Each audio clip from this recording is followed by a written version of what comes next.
Hi, this is Phil, and I'm here to tell you all about the Capes and Lunatics Patreon. Get early access to all of our interviews, including the monthly Chichester chats with writer and comic book legend D.G. Chichester, new episodes of classic Capes and Lunatics shows, including The Quantum Zone, This, That, or the Third, and many, many more specials, all completely uncensored. Access starts for $3 a month, full video when you pledge $5 a month. Check out the link in our show notes or go to patreon.com/CapesandLunatics. Hope to see you there. This is Comics Illustrator Ron Friends, and you're listening to the Capes and Lunatics podcast.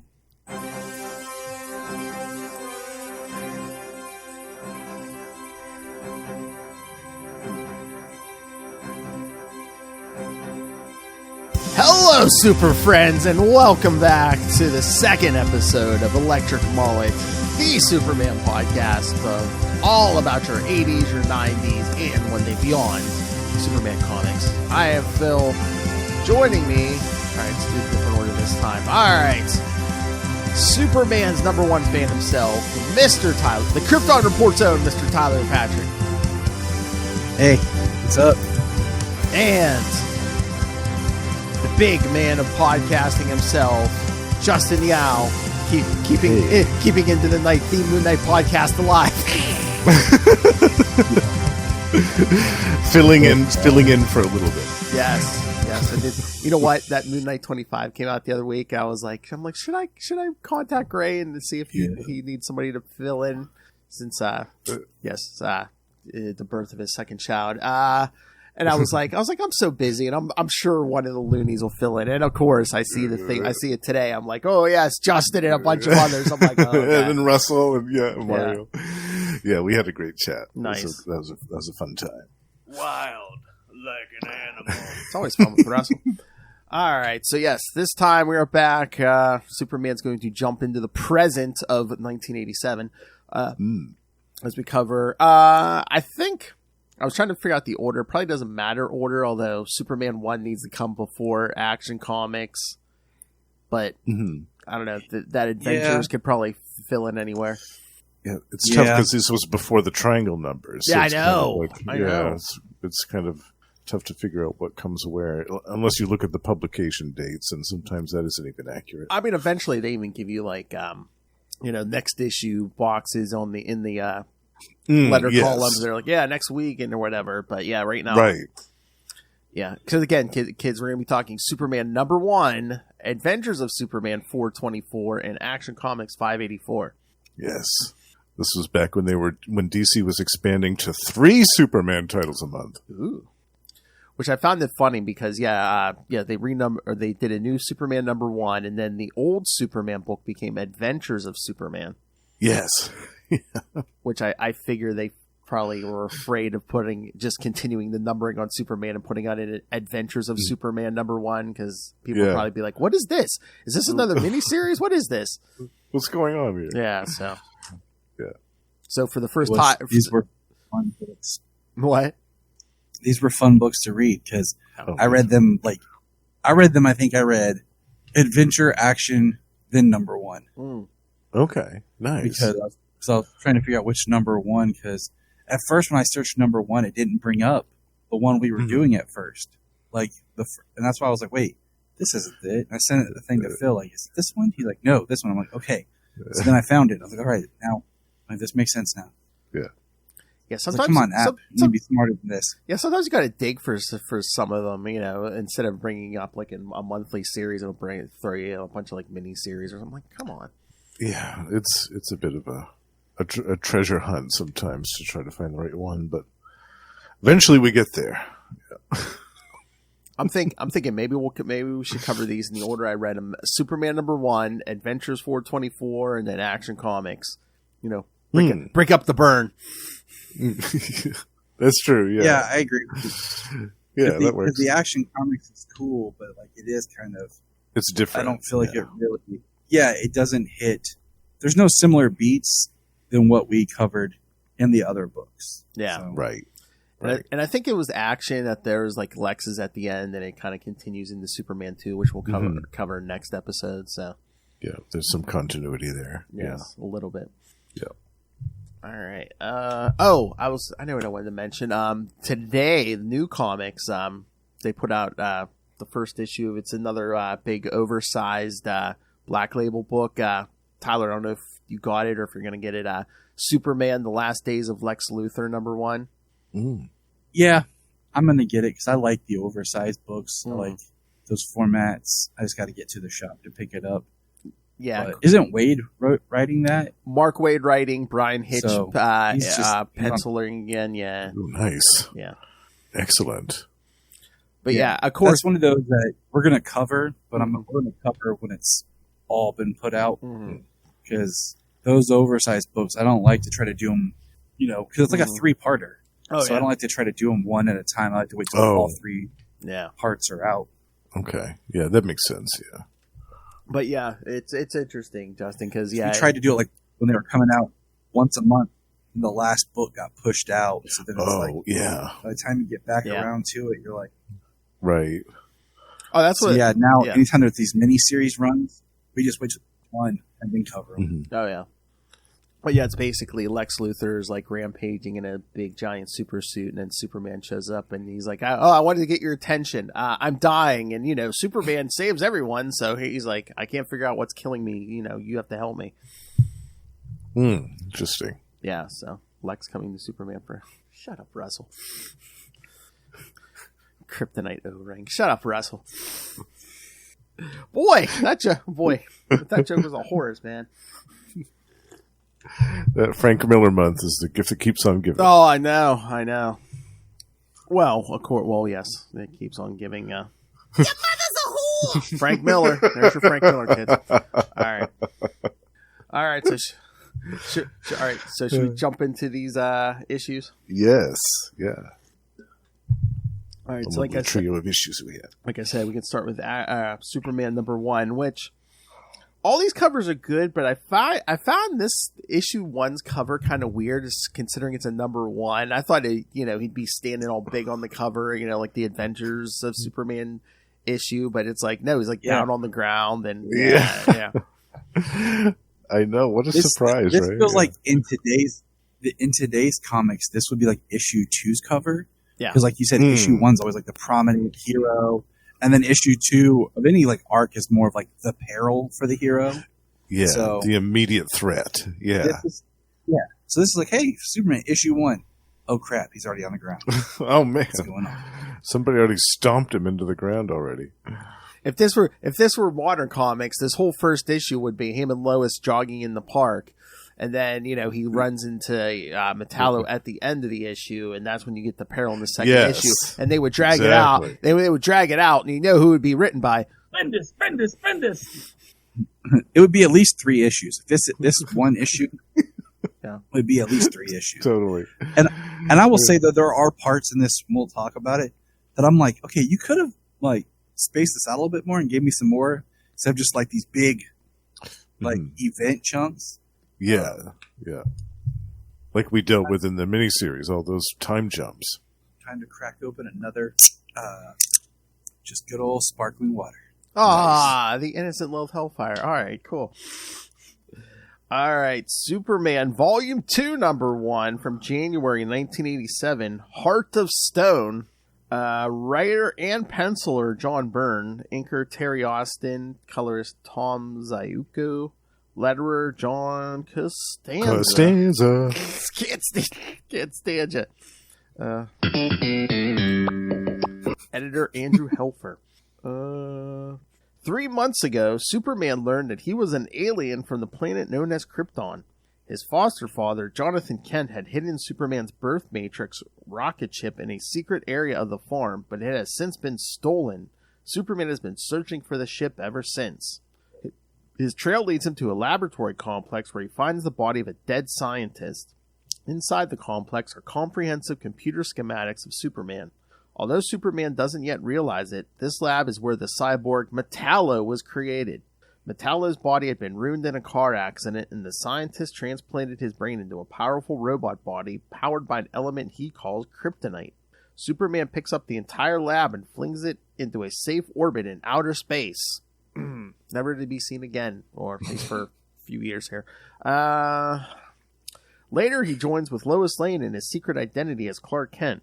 The two go jogging together until Lois hears a disturbance coming from a nearby bank. Investigating the incident, they find that a large white-haired man calling himself Metallo is wreaking havoc. Clark dashes off to change into Superman and faces Metallo. Dash off, get thrown across the bank. Yeah, however we want to put it, yeah. Metallo over, Clark dashes off, gets thrown. Change into Superman and faces Metallo. Metallo overpowers Superman and nearly kills him thanks to the kryptonite heart in his chest. Miles away, Lex Luthor is monitoring the event and notices that Metallo may actually succeed in killing Superman, a feat reserved only for Lex Luthor. Luthor sends out a hovercraft which abducts Metallo just as he is ready to finish off Superman. All right. Hey, Phil, real quick, can you read that first line that you typed again for me? Oh. Your description. 3 months ago, Superman learned... 3 months ago. Okay, so it's been 3 months since Man of Steel number 6. Is that what you're saying? Another is time it number 6 or is it because? And this is what threw me because he finds out he's an alien and adopted like in the first issue of Man of Steel, and then the last issue of Man of Steel is like 10 years later. Kind of, but you know what? I think it is. He learned he came from a spaceship in issue 1. Oh, but he learned he at was that an point, alien at that in point, issues. at that point, they're like, oh, was it the Russians or whatever? I think it was issue. Yeah. I think they're saying officially in issue 6, he sees the hologram of Jor-El, and it was just like, okay, there's no doubt I am from another planet.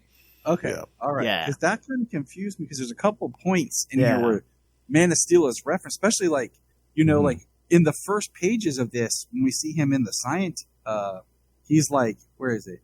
Where is he talking about? It's still hard to believe Ma and Pa are not my real parents, and I'm actually an alien. Like, so it's just like he found out Ma and Pa like that was 10 years ago, man. Like, still wrestling with that.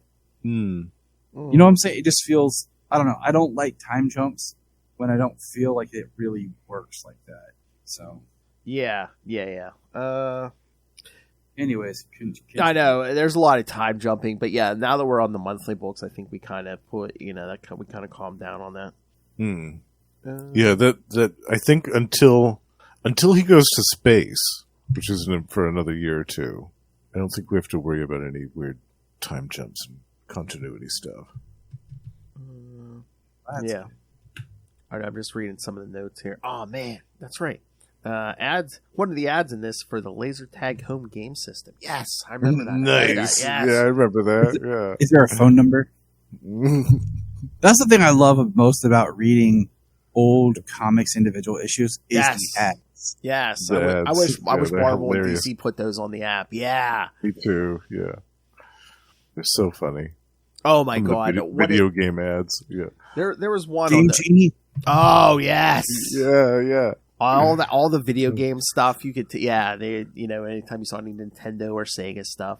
Oh, if you go back, there's so many. I forget what book it was on. It might have been like a Marvel book, but it was like an ad for tennis shoes from like, what was it? It was the late 70s or early 80s, and the spokesman was O.J. Simpson. Oh yes, yeah. And again, that just in hindsight, that's like, ooh, that's weird. So it wasn't for gloves. Oh, nice.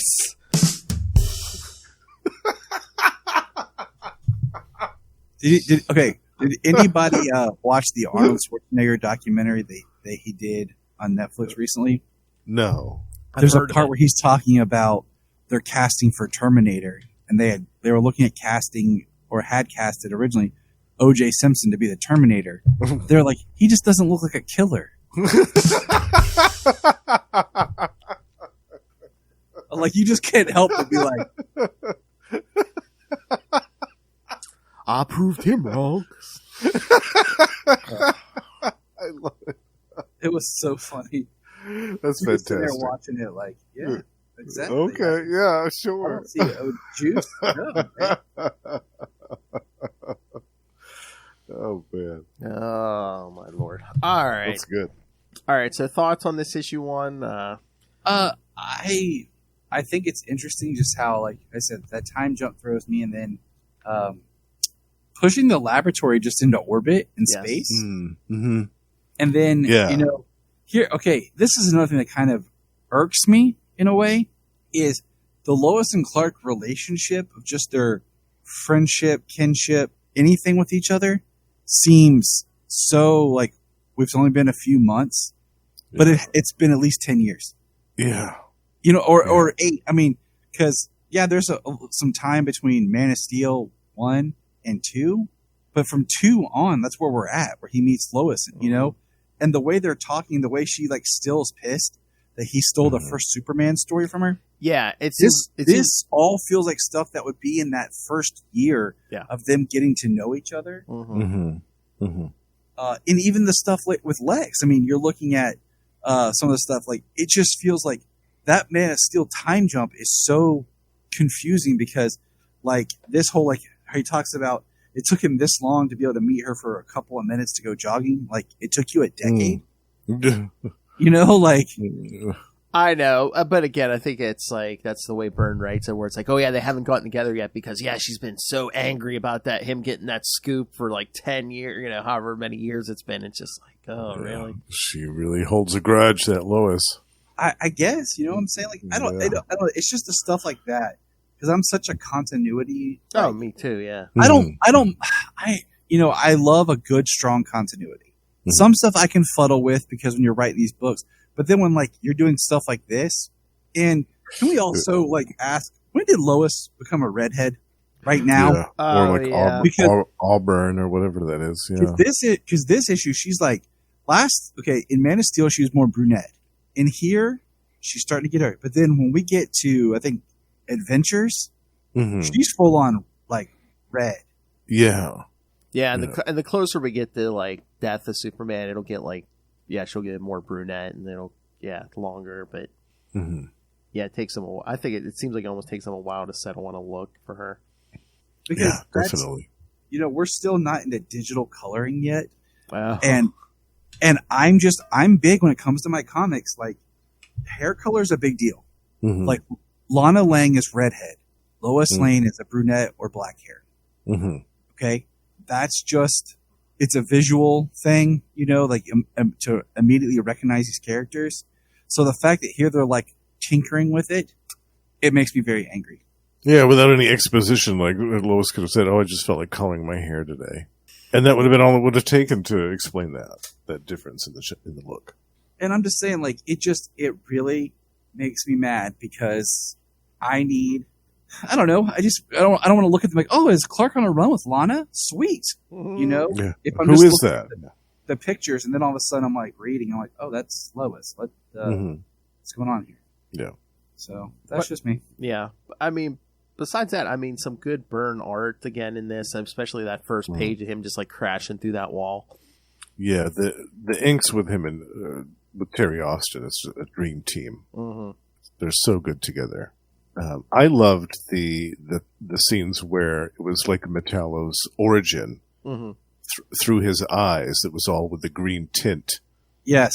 When the scientist was talking about how he was putting them together and all this stuff, I loved that.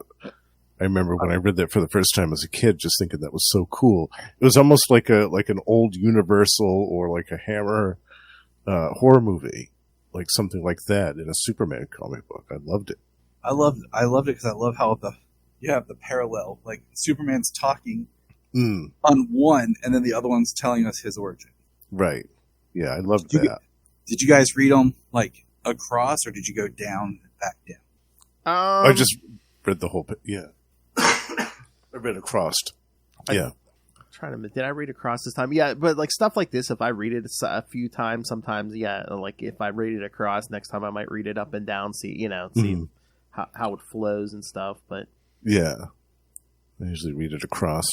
But this one, that way, but yeah, like Justin said, I think it was like like parallels, what Superman's saying, and then it's like just the flashing back and forth. Yeah, and I still chuckle at the panel where he breaks the old dude's neck. He's like, "I guess I don't need you anymore, do I, old man?" What? No. It's like all these scientists, they're always so shocked that these lowlifes that they get to experiment on eventually turn on them and kill them. It's like, what do you expect's going to happen? I mean, you get the worst scum of the earth to experiment and tinker on with your mad scientist experiments. What do you think they're going to do after they get all this power? Just be like, thanks, cool.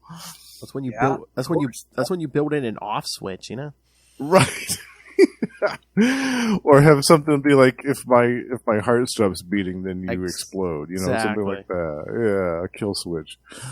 But I didn't have any frame of reference for the original Metallo. I remembered him from the old 80s, the pre-crisis Who's Who. And I remembered he looked kind of weird. He was all like green and orange and stuff. Yeah, the way that Jeff Johns brings back in his secret origins. Oh, yeah. Yeah, not a fan of that. Yeah.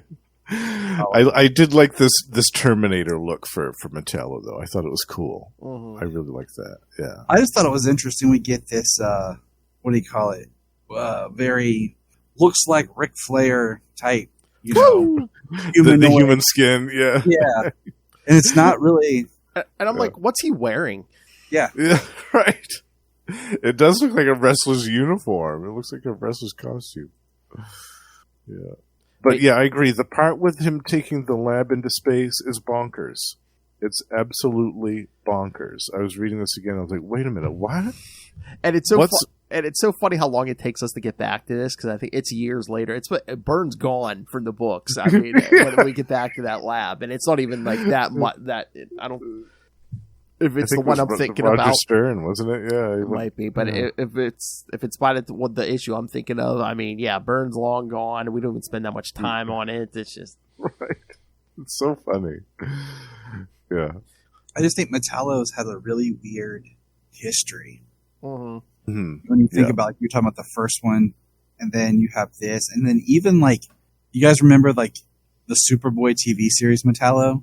No. Oh, no. God. Who just thought that they went to like Goodwill and found all those old computer parts and just like glued it on and made a costume. And then like the kind of Metallo they did on Lois and Clark was always weird. Oh, yeah. You know, and then like it's like weird because Metallo is such a simple character, and then, you know, I grew up, my main Metallo was thinking of the animated series. That was always like my default Metallo. Mm-hmm. And then, you know, Smallville comes along and gives us the reporter good guy Metallo turned bad John Corbett, and then Jeff Johns makes him like Sam Lane's dream son-in-law that turns bad. So it's like he's just one of those characters that we know but has such a weird history and look in him. Mm-hmm. What they're doing with him currently right now, where he looks like some sort of monstrous metal man. Oh yeah, in the comics, yeah, because Lex rebuilt him and stuff. Yeah, is that in the brand new current stuff? Like that's just the Action Comics by Philip Kennedy Johnson. Yeah. Oh, okay. Your buddy Philip Kennedy Johnson. Yeah. I need to get caught up on that. And again, this might be the first appearance in the in this continuity. Egomaniac Lex builds his building in the shape of an L. The entire building is a giant I know, right? L. Yeah. I love it. I love it. Though. It's so funny. Ultimate narcissist. I know. It's so funny. Yeah. It's like that is like the biggest symbol to me of like this era of Lex. It's just that giant L-shaped building. Yes. You can see this L from space. Pretty much, yeah. Yeah, I love it. But yeah, after the whole lab thing, yeah, that's most of what this basically Superman fighting Metallo in this bank. Mm-hmm. Metallo has him on the ropes, but then, all right, how do you guys feel about when Lex, all they show is like, Metallo standing over Superman, then all of a sudden you just get like a blank panel, and then Metallo's just gone. Yeah, it's just like. Did you just imagine a plane flying over with a giant magnet? Yes. Going off? Yeah. That's what I pictured in my head. Just like dink. And he's like, wee! Yeah.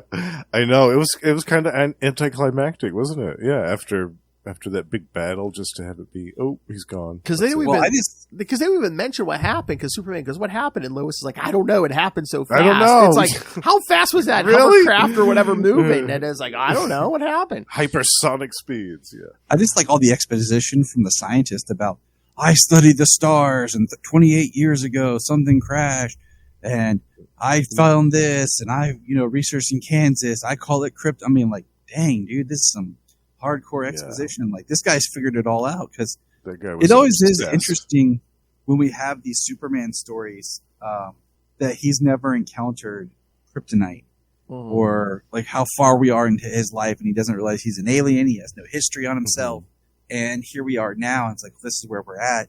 So I find it interesting, because I'm like, once again, he's been Superman this long, and he's just now encountering kryptonite. I'm like, okay, all right, like I'm going with this. Okay. I kind of like that they waited a little bit to put that in. I mean, it is issue one. They put it for the right, but as far as the timeline goes, it wasn't like in the miniseries that we saw, the Man of Steel miniseries. They didn't put that in one of those issues. I like that they waited for this, and to have the big exposition dump too with the scientist with all the background. That was nice too, because actually this was like, if I remember right, this and Action Comics number 595, the one with the Silver Banshee. These two were my intro. Oh, nice. To Superman. Yeah, I had read a little bit of the pre-Crisis stuff, like I talked about in the last episode, and I had read most of the Crisis miniseries. But this is what really hooked me. This issue and that Action Comics one. Plus John Byrne. I love all this stuff. But yeah, I was definitely hooked from the beginning, and I collected both of those and adventures for years to come after. Yeah.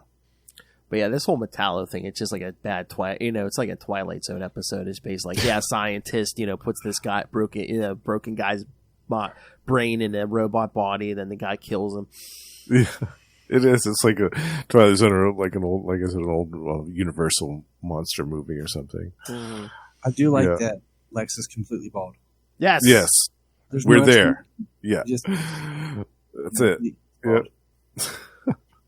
Well, again, time jump. Yeah.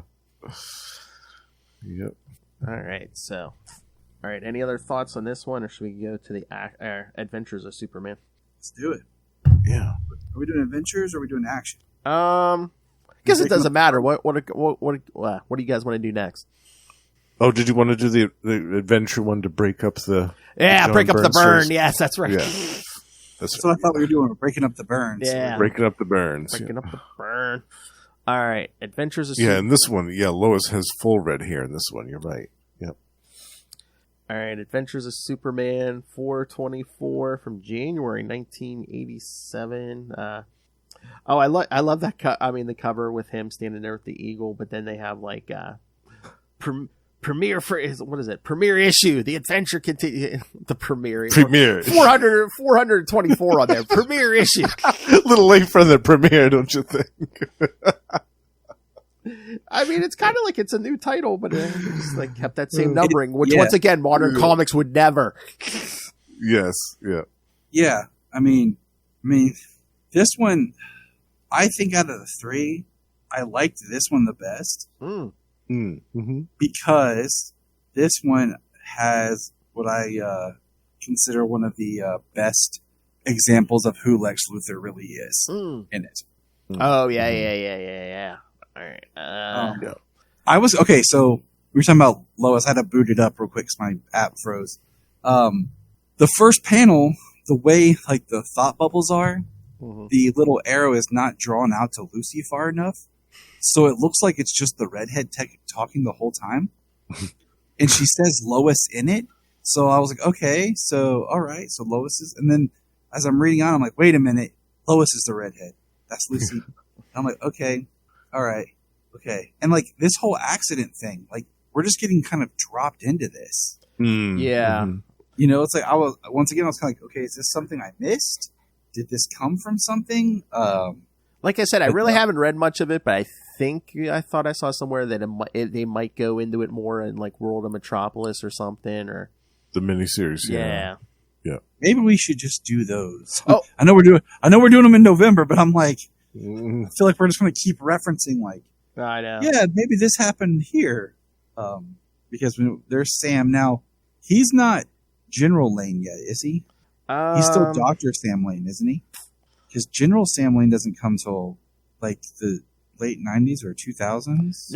No, I think he. You know what? I think I don't know if he's a doctor. He's he might be they might have him as like a retired general or some kind of military officer, because I know it's certain. Was it like around the time of the wedding or something, or maybe before? I know he was like talking about the like Pa Kent and stuff. He's like, "Oh yeah, you served in the military too." He's like, "Oh, too bad that your son Clark, couldn't be a man." And it's just like, Yeah. Yeah. Which I was surprised, because I was reading some issues from within this year, and like he seems pretty nice to Clark, but then all of a sudden once him and Lois get engaged, all of a sudden he gets all cold on Clark. Of course. Oh yeah, it's cute when they're just dating because it's not really a big deal, and then all of a sudden it's, hey, you're taking my daughter. Yes, that's my daughter. All right, so yeah, Adventures of Superman 424, Man o' War, writer Marv Wolfman, yes, not Marv Wolfman, penciler Jerry Ordway, inker Mike Mocklin, colorist Tom Zayuko, same colorist, so shouldn't he get the Lowe's hair color kind of down? Letterer John Costanza again. Costanza. Yeah, and editor Andrew Helfer. Same editor, come on. Crack down on these guys. Los Angeles. Oh, this is the first appearance, right? Yeah, Los Angeles gossip columnist Catherine Cat Grant moves to Metropolis and begins working on the Daily Planet's Sunday supplemental. She instantly becomes enamored with her co-worker Clark Kent. Meanwhile, Kwarky nationalists acquire a high-tech battle tank and use it to stage several terrorist attacks throughout Metropolis, including bombing City Hall. Superman flies in and makes quick work of the tank. The identities of the nationalists are unknown, as is the means by which they came upon the technology. Lois Lane's mother, Eleanor, is dying from radiation sickness that she acquired during a chemical explosion at her employer, LexChem. Lex Luthor offers Lois a serum that Eleanor must take monthly to survive in exchange for Lois going to dinner with him. What Lois doesn't know is that Luthor staged the chemical accident and is using Lois's dying mother as a bartering tool by which to control her. Not Superman. No. That's what I'm talking about. Yeah. That's the. Oh yeah. And when I pull it up in here and talk about that whole scene where after Lois leaves, what Lex says. That's his whole monologue at the end. Yeah. Yes, that is a picture-perfect example of who Lex Luthor is. Yeah, mm-hmm. Definitely. I agree. And it's a great way to close this issue, too. Oh, yes. Because it's like, oh, man, what's he going to do next? If he's capable of doing this, what's he going to do next? Oh, stay tuned next episode for Superman number 2. Oh, he pulls some crap. Oh, he does, yeah. Now, like I said, I like this one because of that, but I also find, what I find interesting is the whole first meeting of Clark Kent and Cat Grant here. Yes. Like all the thought bubbles of, oh my gosh, he's gorgeous. She's beautiful. Is she single? Okay, yeah. Does that line up to the monologue we read last issue with him running with Lois? I know it's a different writer, but I know. But it's like, oh yeah, he's all like trying to get Lois, but then it's like, oh hey, Cat Grant. Oh wow. Well, I think it also was because Lois was always so off-putting, and she was not interested in Clark. But then you get somebody like Cat that's very visibly interested in Clark. It's like, oh wow, somebody actually finds me attractive for once. Cool. Yeah. I was looking for the you two know each other? You could say we've taken a trip together. Like, yeah.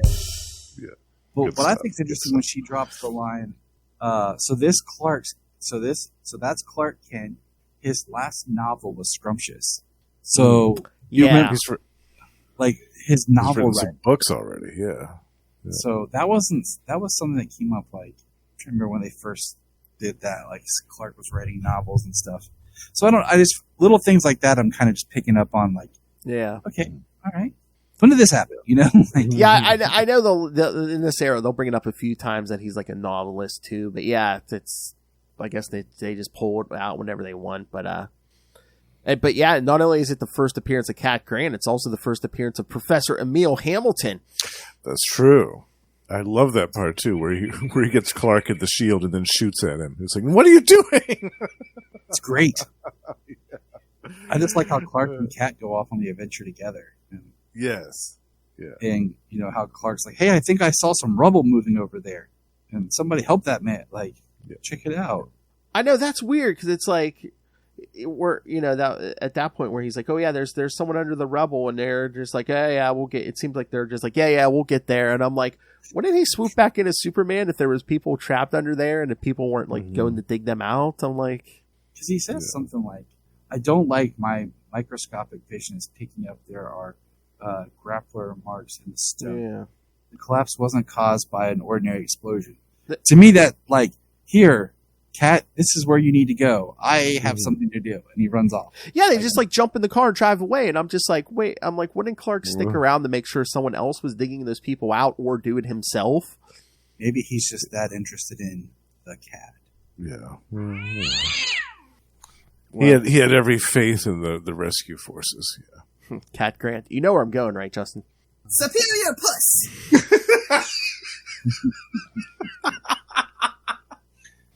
Maybe he likes blondes better. Who knows? Oh, maybe. But I mean, Lois never did dye her hair blonde. At least that. Well, I mean, on Smallville, she started a blonde and then slowly just. Well, So- that escalated quickly. Yes, good job.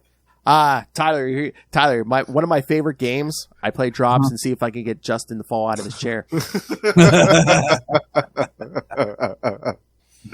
going to happen one of these days. I You know. it. Which drop would be, kids? That's awesome. All right. I like this panel here. Him it's- flying off. Yeah. That's gorgeous. Yeah. Can we talk about the art? This is the art team from one of my most beloved comic books, All-Star Squadron. Oh, Eight. yeah. Jerry Ordway and Mike McClellan, and I think they do great stuff together. And yeah, that panel is gorgeous. The whole fight scene with the tank and all that stuff was excellent. Even though Lois's hair looks weird, she looks good. Like all the characters look great in this. It's beautiful. My only artwork. complaint is the red hair on Lois, but that's just Yeah, I don't get that either. It's so I always weird. like this.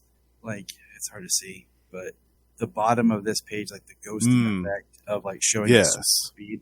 And there was another panel too that was really great. It was so simple too. It was of Superman in the rubble, and it showed him like lifting a bunch of the debris, and just the way that Jerry Ordway drew his cape kind of draped over his leg as he was stretching and stuff. It was so simple, but it looked so cool and so realistic. I love it. It's great. I even like just this part of like Superman stopping to kind of talk with the police a little. Like, Oh, yeah. Inspector Henderson. And yeah. Yeah, that definitely set the tone of what we'd see to come with him working with the police. Yeah, I like that too.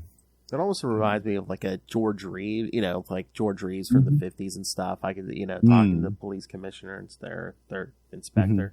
I'm in the middle of watching and everything, season 1 of The Adventures of Superman. So it is kind of neat to be watching that and then starting to read this as well. That's cool.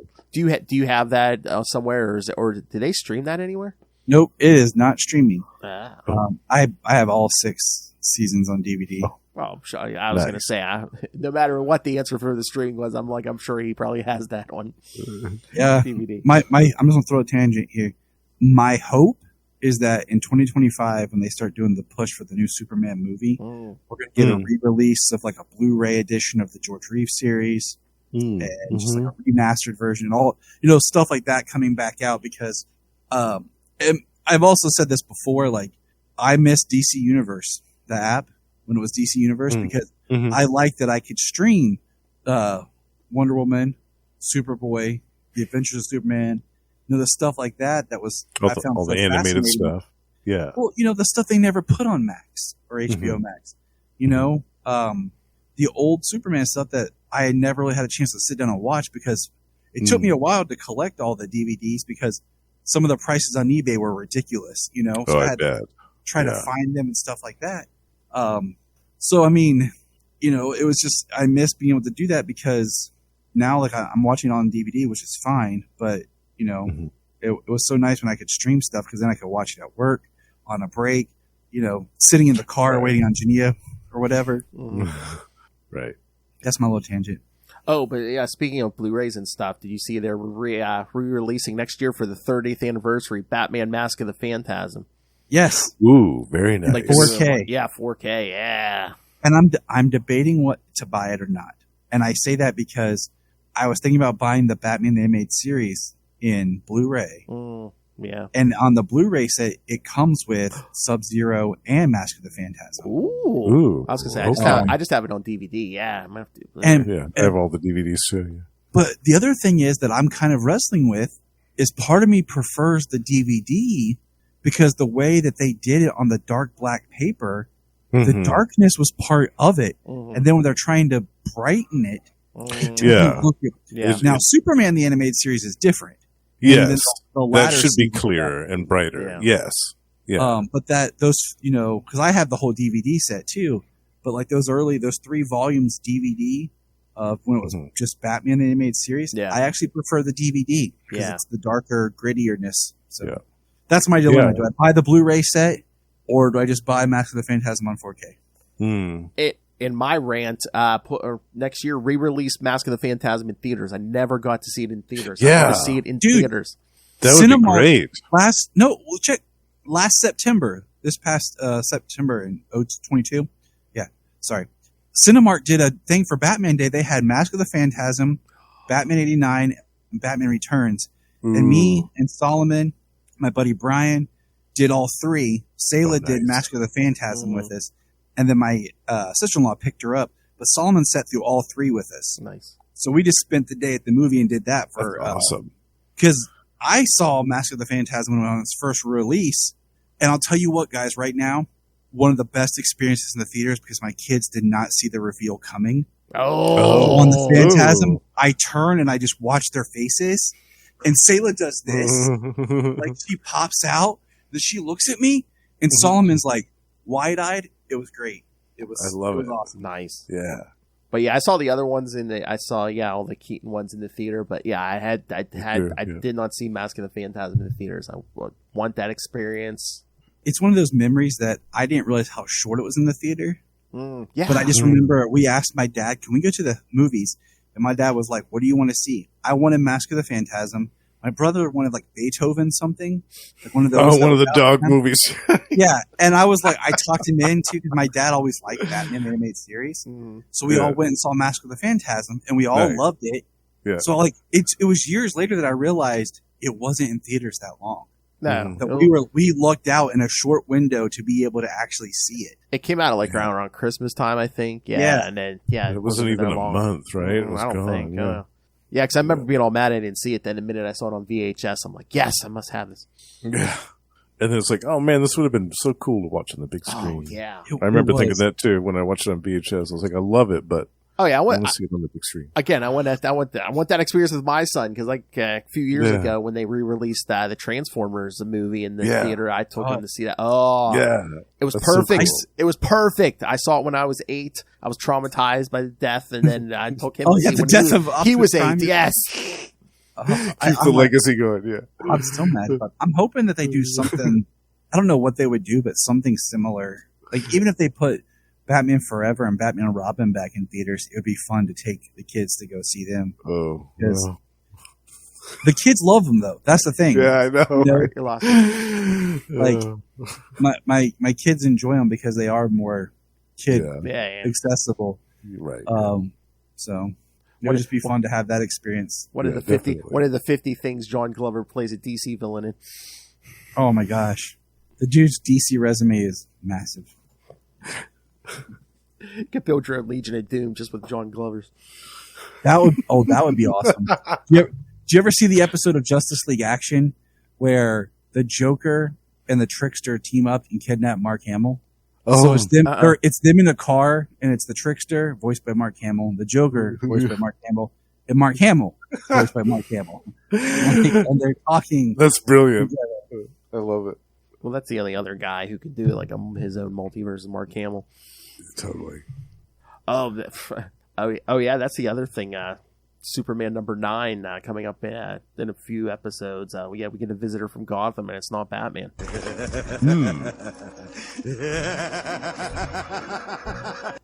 Superman #9, kids. Things are gonna get crazy.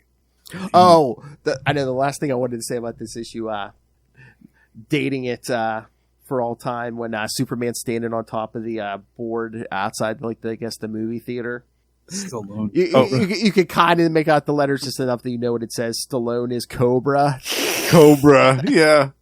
And Hannah and her sisters. But I'm just like, Stallone, Cobra? Oh, my Lord. Hold on. This came out in what year? 87, right? Yeah, cover date's January 87, yeah, so. So Cobra is a release of Gollum and Globus, who did Superman 4. Yes. Canon Films. Yeah. It's a Canon Films. Yep. So I'm thinking like Superman 4 is coming out. Like it's kind of a hint, like, promoting another canon film inside the comic. We're approaching the next film. It would have been even funnier if they just on the billboard don't put Superman, but just put the Quest for Peace on there or something. That would be cool. But like you said, the last page on this is Lex saying about how his whole plan about getting Lois to be right where he wants him, because she accepted my serum without once questioning just how I managed to on this miracle so quickly.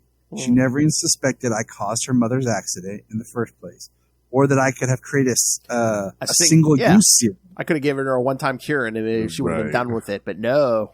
Months in and months out, Lois Lane will be forced to gratefully accept my helping hand. And that is why I've already won.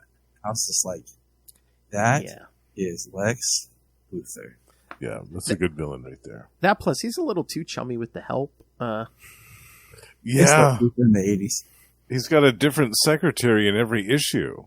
That's how he rolls, man. Well, this is like kind of like his island or whatever. So, the other one from Superman 1 was in the sky, the L skyscraper. Oh, right. Yeah. So yes. Yeah. He's got, how like sailors had like a lady in every port? That's what I was going to say. He's got a special lady in every office around the world. He's got a secretary in every business holding.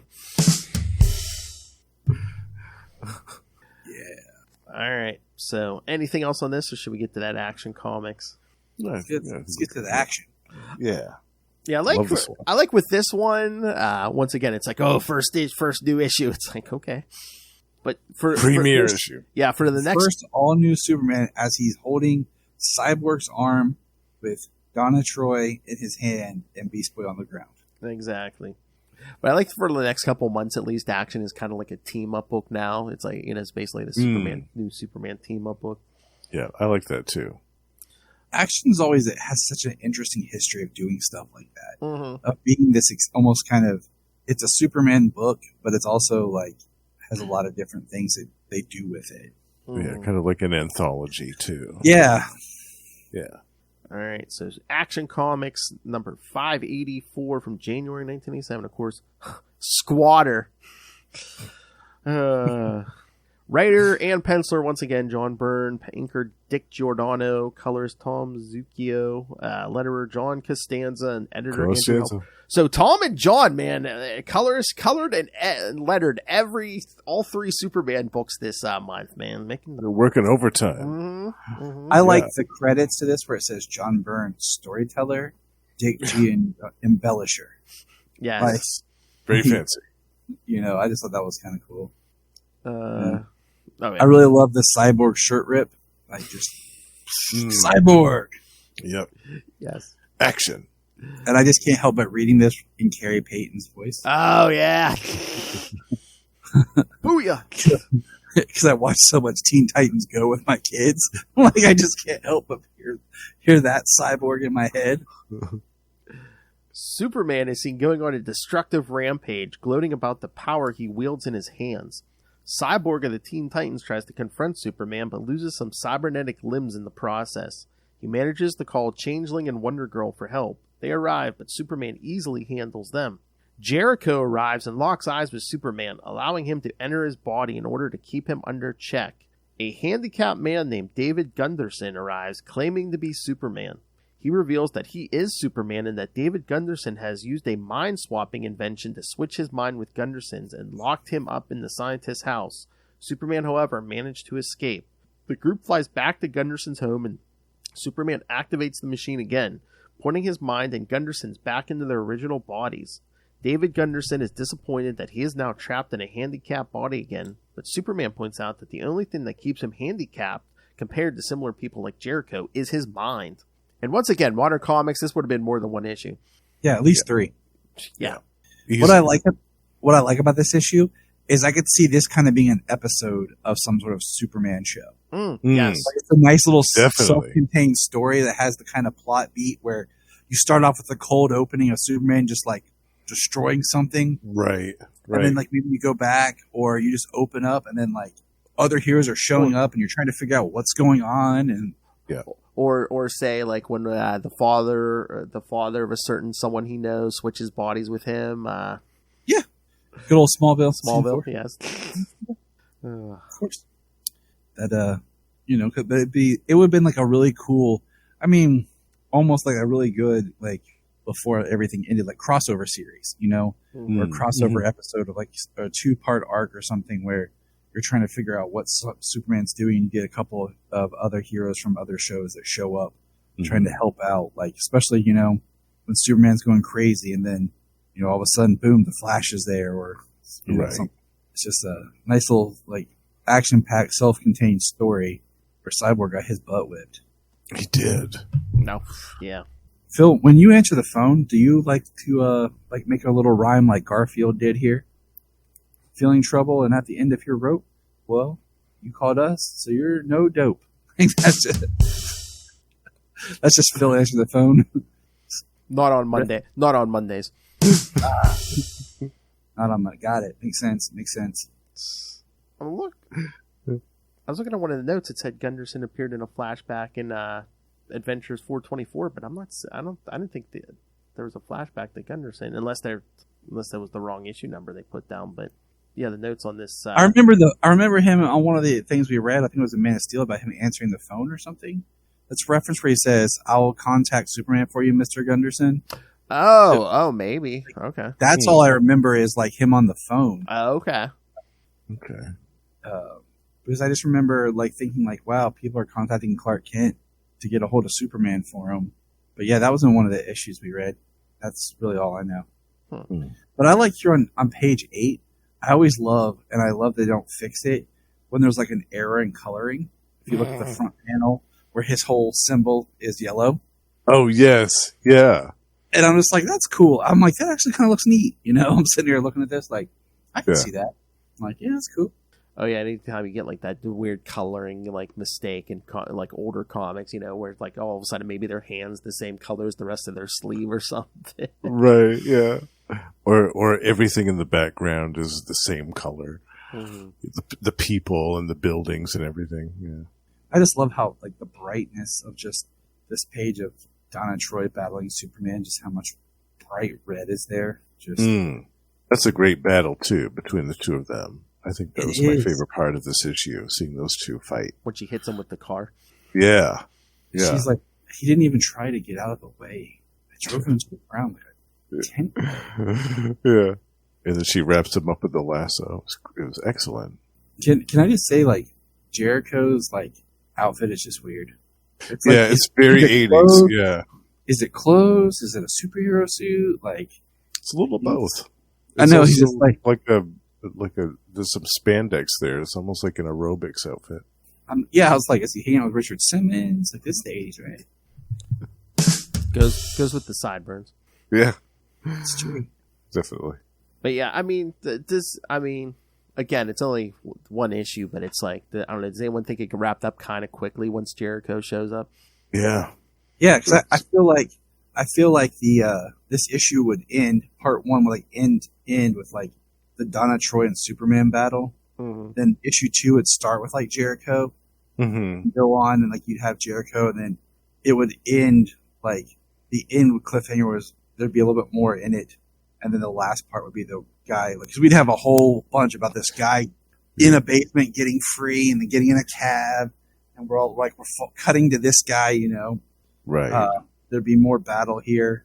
Yeah, this would easily be 3 issues. Yeah. And then it ends with the guy like, I'm Superman. And then the next issue would pick up with the juxtaposition, all them talking about, getting the call, showing up to help, getting caught. Yeah, or you'd see like him trying to do stuff with, trying to do weird stuff with other heroes, and then who has to, who has to stop him. Batman, Right. my favorite character.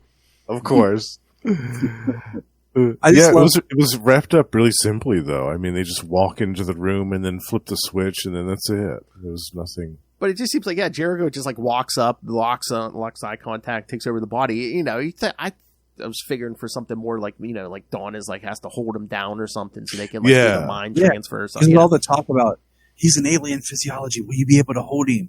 It might be different. And you're like, he's talking about not being able to. And even when they're like, there's no conversation like, when we switch our minds back, will Jericho need to be out of the body? Like, I was thinking like Jericho would have to jump out of the body right before they flipped him back, or else he would be caught or something. Oh, yeah. And so I was just like, okay. And then that's not a thing. But my favorite is on the second to last page when they're going back is that last panel where like Superman looks like he's disappearing by how much words there are. I was just looking at that. Yeah, his whole speech he's given. I'm just like about Helen Keller and all that. Yeah, you could just see you could barely see his face. There's so many word bubbles in there. I thought it had like Chris Claremont took over or something. I always, there's that one stand-up comedian who did like the Helen Keller thing. It was like, do we even know if Helen Keller knew what she was talking about, or was just like it was her worker that was writing everything, saying it was Helen? It's like, how do we really know what she knows? And I was like, trying to remember what stand-up comedian that was. So like when he's like, Helen Keller was a great author, like that was in my head. Then the Bo Burnham Helen Keller was the greatest woman song. If you don't know that song, you should look it up. It's a classic. But and then Lex at the end. Yeah, that last conversation, Lex is like, "Oh, Kent always gets the best Superman stories. There must be some connection." And I'm like, and it's been Kent's been doing this for 10 years. Yeah, he's just now like Kent always gets the Superman stories. I wonder why. Yeah, I know Lex supposed to be one of the smartest men in the world. It's like, is he though? I don't know. Superman exonerated though. Didn't even have to have we would have had at least a couple pages of like Superman trying to explain to the press and taking credit and apologizing and like this man's going to prison. It was his invention, and then he has to destroy the invention so it never happens again. Why he? And then we'd have to get a page or two of Superman fixing the city, and apologizing. To everyone. Yeah, like putting the Leaning Tower of Pisa back. Yeah. And then we get Lex with another secretary, a French one. The Daily Planet as a front page story about the battle between Superman and the Teen Titans. This makes sense because he's in France, so I just expect, like we said, a gal in every port. That's right. He's got a woman in every office waiting for him. Hey man, you're a rich single man. That was the funny thing from Man of Steel when Lex or Lois is like, "What, you were trying to make me wife 7, wife 8?" She's like, "I've lost track." I know. I was like, "Oh, so Lex has been married quite a few times." How's he put like? Does he like? Is it like Henry VIII? Is he like? Kid? Like that was my thought. Is there alimony? Is there prenups? Like king of the prenup? Oh, his ex-wife Allie Money. Oh. But that doesn't start with an L, so I don't know if it would work. Yeah. That's like his one thing about when he marries a woman. Like, you're going to have to change your name to start with an L. Yes. See, if he didn't have all those ex-wives, he'd have 2 L-shaped buildings. But nowadays, like, it can't be LL. He'd have to turn one backwards to make it cool, like reverse it, Yeah. It'd be like this. Yes. That would be his 2 buildings looking at each other. Yeah. Oh, he gets busy because he has all this crap with Lois, but later on we're gonna find out he has a history with Perry White and his wife. Yeah. That's some dark stuff. Mm-hmm. Yeah.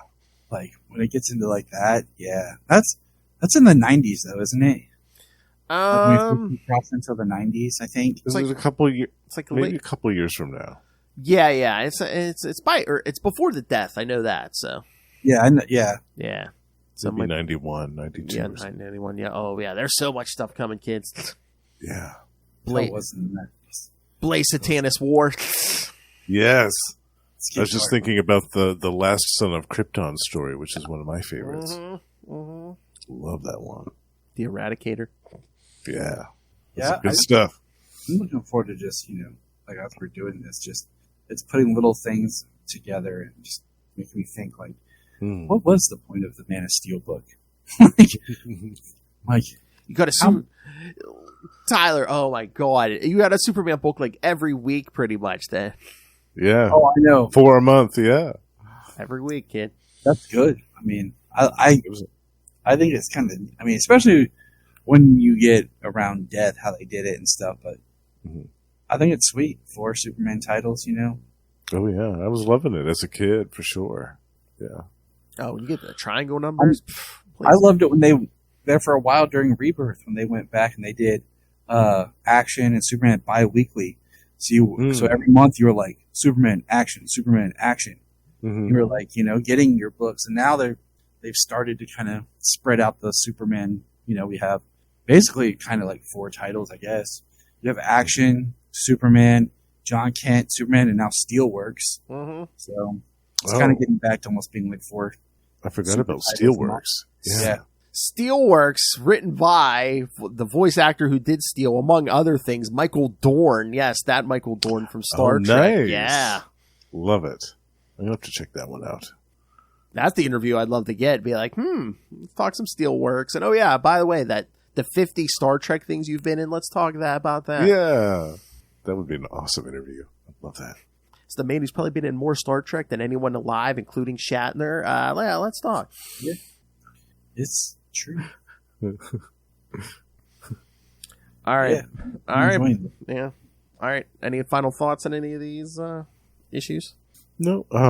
I think the Action Comics one was the one that I liked the least, just because I thought that the story was kind of the flimsiest. It was very simple. It wasn't. Yeah, it was simple. Yeah. And maybe I, in a way, I like that because I don't feel like I'm tied up with the problems of like the continuity of just the time jump we hit with the other 2 that we talked about. But I will say it's probably my favorite art out of the 3. Yeah, the art is excellent for the sure. Art and the color is I like better than the other 2. I was disappointed too because I was hoping to see some of the other Teen Titans. Like, I would have loved to have seen Raven try to hit Superman with one of her psychic whammies. See, and that's how we expand this to multiple issues. Yeah, I think that's my gripe. I think I would have liked this to have been a 2-part story with some type of cliffhanger in the middle, like we were talking about. But I bet the reason they left her out is that could have made the story even shorter though, because he is susceptible to magic and true. Yeah, that's true. She would have taken him out. Yeah, right. Nah, she'd come in and he'd be one of those where she comes in and he just heat visions her and takes her out like that. And they're like, oh, yeah, dang, he took out her big gun. All right, what do we do now? Now we hit him with a big green elephant. Yeah. No, forget Batman. Who brings him down? Yeah, Nightwing. General Nightwing rallies the troops. That's right. Yeah, we didn't see Nightwing either. Yeah, or Starfire.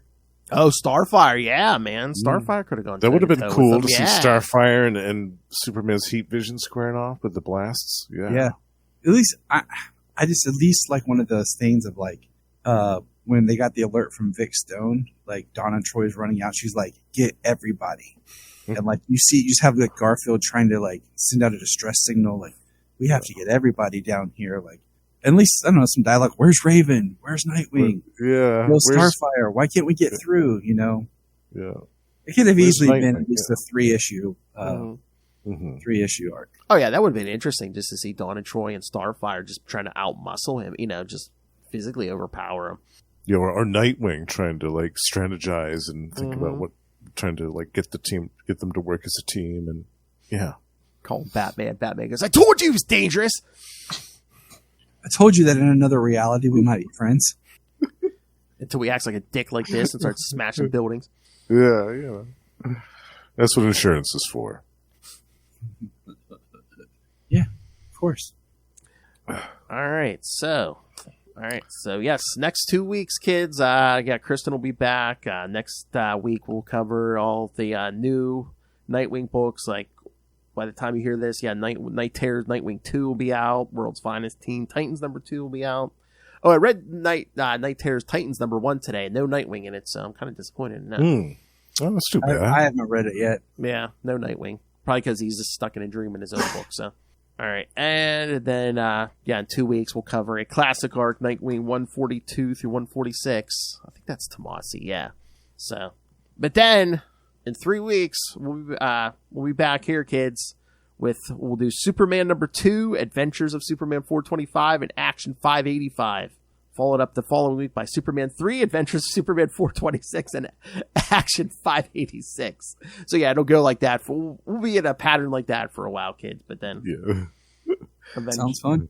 Eventually, we get art so Action might have a 2-issue arc, or Adventures might have a 2 or 3 issue arc. But yeah, right now we're just doing 1, 1, and 1. So.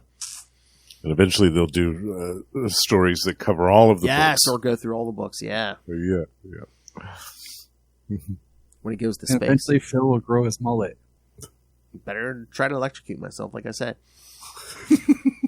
I can't wait till we get the Gangbuster. Oh, yeah. Especially the second Gangbuster. That's true. It's going to be fun. It's going to be a good time. Oh, yeah, there's so much stuff in this 90s stuff, kids. Again, this is like a golden era. Like I said, like, they don't...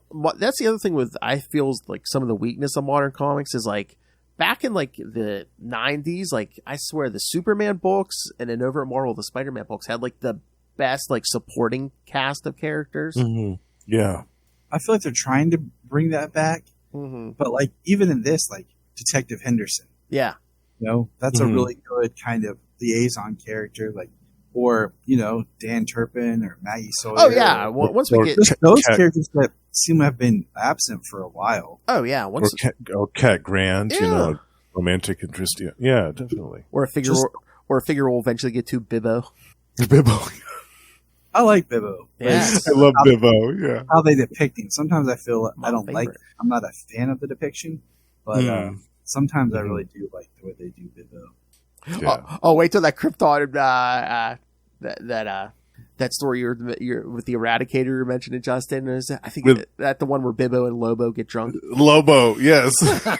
with one of the most hilarious Superman covers ever, where Lobo's swinging around Superman by the cape and throwing him into the side of the Fortress of Solitude. It's hilarious. It's the Eradicator trying to take him over. All right, so yes. All right, kids. Yes, lots of good stuff coming. So yes, send us your thoughts, or heck, like I said, send us your thoughts on what we covered last episode and this episode. We'll read it on a future episode. Email us, CapesandLunatics@gmail.com, or call the voicemail 614-382-2737. That's 614-38-CAPES. And remember, you can find all things Capes and Lunatics, episodes, social media, merchandise, the Patreon. Once again, please subscribe. Lilith Hellfire's Drunken Rants on Heroes Reborn are up there. 3 of the 4 are already up there, so check it out. So find everything all in one place. That's tubespace.io/CapesandLunatics Podcast Network. That's tubespace.io/CapesandLunatics Podcast Network. All right. I'll switch it up this time. Justin, you're here 2 weeks out of the month. You're on We Are the Night, the Batman podcast, the last week of every month. You're on Marvel Tales every week with me. And, of course, you're with that maniac Russell on Gamma Charge. Tell us about Gamma Charge. Yes, Gamma Charge, the strongest podcast there is available to listen to twice a month. We cover everything to do with the Hulk and She-Hulk, as well as the new series by Philip Kennedy Johnson that just started. Actually, number 2 just came out. Yes, so if you have to check that out, do read it. It's amazing. And also, we co-host with our pal Ray, Predator and Prey, a Yocha podcast, where we talk about everything to do with Fox's Predator in comic books, movies, action figures, and more. Russell and I have another project which is almost out, and I'll announce more about that after we have a first episode to talk about. And last but not least, the Lost Library of Legends is almost ready. I'm going to have to change the date to August instead of July, but it's almost here. I promise. Scream at! Cock-a-doodle-doo. I'll never get sick of the joke Predator and P-Ray, because Ray's on it. Free Ray. Yeah. P-Ray. All right, kids, and if you want more Tyler Patrick talking Superman and the DC Universe, I know a show called The Krypton Report you can check out. Tyler, tell us about that, the show you do with Mr. James Cole. That's right. Mr. James Cole. We do the Krypton Report where we talk all things Kryptonian, Superman, and DC Comics. Our last episode just dropped, and what we did was a kind of round group chat about making our list of what we wish McFarlane would put out as our figures, which was really awesome. We each picked 10, our top 10. There's about 6 of us, figures that we want, and there was a lot of really good Lantern stuff. We realized that McFarlane has yet to really mine the Lantern section of the DC Comics. So it was a really good time. And it's fun just kind of get together, just a bunch of guys kind of hanging out feel. So that was fun. But find us at Krypton Report everywhere. I'm tired of milling everything. You know Yeah, it's the burden that Phil has. No, that's you. I'm tired of milling everything. All right, kids. Thank you for joining us. Again, get your Nightwing fix next 2 weeks, and then these boys will be back. And we'll find out what dastardly plot Lex has up his sleeve for us in Superman #2. I have a suspicion it's going to involve cigars. Whoa! Okay, Clinton. Nice.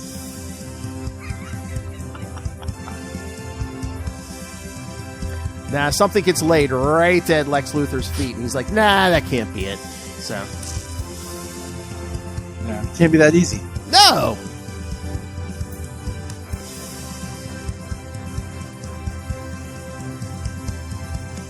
So yeah, come back. Join us for more fun. Join us every time for truth, justice, and the podcast way.